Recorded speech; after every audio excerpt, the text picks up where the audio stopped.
Is Instagram screwing over influencers by eliminating and removing likes? Or is everybody just overreacting?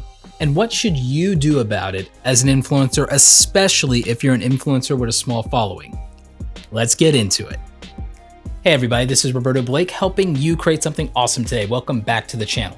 Today, we're going to be talking about Instagram removing likes, and we're also going to talk about what this means for influencers, what this means for influencer marketing as a whole. Now, on this channel, we talk about small business, we talk about how to build your brand online. So if you're into those kind of topics, you'll want to like and subscribe to the channel.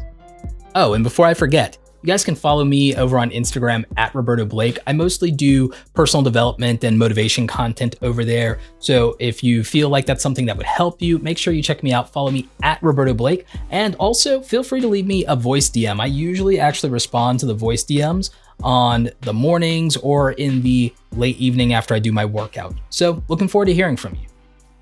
Now, what's happening with Instagram removing likes is they're removing it from the public feed. You as an influencer will still be able to see your likes on Instagram on the back end of your account with all of your other analytics. Also, it will still, as far as we know, be available in third-party tools. Now, the reason I bring up third-party tools is because when you work with an agency, at least when you work with a high-level agency on a brand campaign, often they'll use a third-party tool or app to look at the metrics. So they're not really relying on you for screenshots or anything like that, although you could still do that if you're working with a smaller company or working directly with a brand. And the reason this is important is because the primary reason that people are upset with Instagram for hiding likes is they directly feel that it will affect their business as influencers. And I think a lot of you know how I feel in general about this. I don't like the idea of taking things away from people and features away from people just in principle. However, it is their platform, just like YouTube or any other platform. This is rented land. And if you build your empire on rented land, don't be surprised when the landlord shows up and alters the deal. Just pray they don't alter it any further. Now, all joking aside, the reason Instagram claims that they're removing likes from the public feed is because of mental health. And I actually do take them at their word on this, and then I'll get into the cynicism on that in just a moment. The reason I take them at their word on this is because of the larger issue of the narrative painted about social media platforms. If you look at headlines, you will constantly find headlines talking about how Instagram is ruining our mental health, how Instagram is putting people into keeping up with the Joneses, how Instagram is just wrecking the lives of young people and making them depressed. That is the narrative. If you look up articles about YouTube, you will see that the YouTube algorithm is supposedly, allegedly, radicalizing people. If you look up Facebook, it'll be nothing but articles about how Facebook doesn't care about your privacy and Mark Zuckerberg is the devil. With the negative framing and narrative around Instagram and mental health, I take them at their word, not because I think that they're so great and so noble as to change the platform for those reasons, but because of the negative press. We have seen constantly that social media platforms change their algorithms, change their feature sets in response to mainstream media attention and criticism. Just like with Twitter not wanting to verify people as public figures because of backlash with the idea that the media framed around verification being endorsement. Now, the cynical argument to make is that they're doing this because, well, when influencers use and leverage Instagram and they make their brand deals, Instagram sees none of that money. And wouldn't it be better for Instagram if that were more difficult, because it would encourage advertisers to increase direct ad spending with Instagram? And you know what? I don't really believe this theory. As a small business owner, as somebody who sells their own products online, you guys know that I have a coaching business, awesomecreatoracademy.com. Well, I have used Instagram marketing for my business as well. And the reality is that even if I feel that it's very practical to buy Instagram ads, that wouldn't stop me from doing influencer marketing, because influencer marketing is more than using an influencer for their reach. It's using them as a spokesperson, as a representative of the brand, the culture, and using them as a testimonial. We're using them because they have influence and not because they have reach. I mean, those things are important, but I think that somebody representing you matters whether they have reach or not. And the proof of this is the fact that, simply put, that photographers and models and actors and actresses get paid whether they have a following or not, because they're either able to do the role justice, or they were a good representative of the brand, or they have the right look that the brand wants. And that just is really important. The ability to represent a brand is just as important, if not more important, for a lot of people as the reach that you can get from an influencer. Now, if Instagram rolls out their own influencer marketplace to take a percentage of brand deals, either from the brands or the influencers or from both sides, then I will then believe that they did this move in preparation for that. But we'll have to see in the coming months or even in the next year if that's something that takes place. But if they did do an influencer marketplace like that, I still don't necessarily think it'd be a bad thing for the influencers, but it would be a little bit shady on their part, and it would show that they really just want a cut of that market or to increase their bottom line. I really think this is more about media perception and a good PR play, and I think that they need it, considering that Instagram is owned by Facebook. And did I mention those headlines earlier? Now, one of the things I'm seeing a lot of people saying is that this will crush small influencers, micro influencers, people who have followings of less than 10,000. They really need these likes and to be able to show that they can compete with larger influencers and they have an engaged audience. And while I'm completely sympathetic to that, I think that a lot of people just don't understand what brands and marketers and businesses really care about. One of the advantages I have as somebody in social media is that I worked as a marketing manager at a company before I was ever an influencer. Before I was ever a social media coach or consultant, I worked in a company and I did marketing and I did ad buying. And before that, I was a graphic designer working at an ad agency. So I understand the culture of the industry and the other side. And I still speak at events and I work with people who own agencies and who also work as marketing managers and work at PR companies. These are who my friends are that I talk to at a lot of these events and conferences and personally. And then in my business, the B2B side of my business, where I don't work with the solo entrepreneur or that content creator, I work in the B2B side with the brands directly and help them with some of their social media and their approach and even their strategies when it comes to influencer marketing. In fact, one of my good friends, Carlos Gil, he has his own media company. He has his own ad agency, Gil Media Co. He wrote the book, The End of Marketing. I'm going to link to this and a book by Chase Jarvis in the description down below that I think you should read, because I think it's going to really help you understand the value of creativity, but also humanizing your brand and what marketers and agencies need to do and what they actually are caring about and the conversations that are being had. If you're an influencer, this is going to be important because it's going to give you the perspective of the other side. Oh yeah, and FTC, if you're watching, first of all, screw you. And then secondly, FTC, if you're watching, Carlos Gil is a friend, and the links in the description are probably Amazon affiliate links, and that'll be labeled just for you. Now, where was I? Oh yes, what brands actually care about. So what brands actually care about is they care first and foremost about the traffic that you can generate for their website through your online presence. You taking your audience to their platform is very important to them because that's how they're going to make money. At that point, it's their sale to lose. They also care about awareness, but you have to understand that awareness is partly your value as someone who's a good ambassador for the brand. Are you going to embarrass them? Are you going to, in some way, bring negative attention to the brand? And are you in line with the culture and with the things that they advocate for, their values? That's really important. So being a good brand ambassador really matters, and reputation matters to them. The other thing that matters is how your audience actually responds to the content that you make for the brand. So these are the things that brands value the most. Now, in terms of engagement, what they're looking for is comments, because A like is a very shallow form of engagement. It doesn't have any context, but a comment does.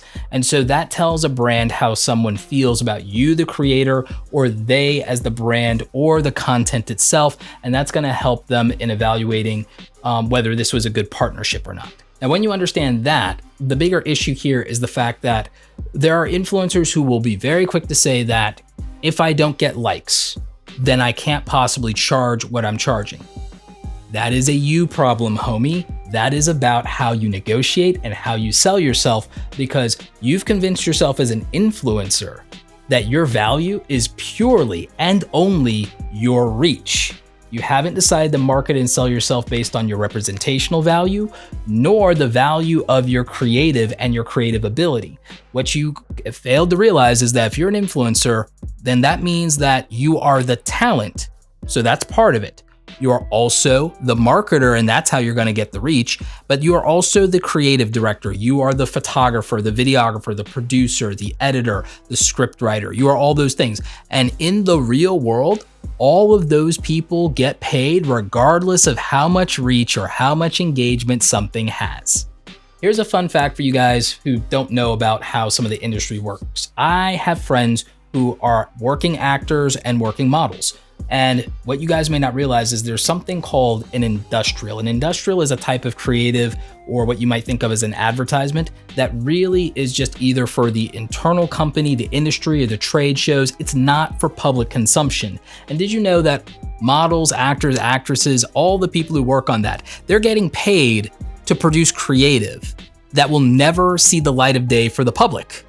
So think about it. It's not even about reach. It's about the deliverable at that point. And they still get paid. And the day rate for doing industrials, if you're a model or actor, actress, can be anywhere from $500 to $1,200, again, to participate in something where it doesn't matter if you are even cut out of the content, and it is also not meant for public consumption.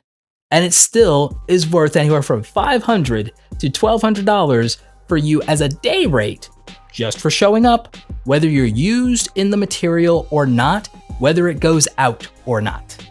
And for the photographers out there, you know that there are plenty of photographers that even in today's day and age have no social media following and Instagram that's significant in any way to their business, and they still make money hand over fist because they are that good. So I want you to start thinking about how you sell yourself as a creative and a creator more than you think about your value and your reach as an influencer, because distribution is extra, and that's why we buy ads.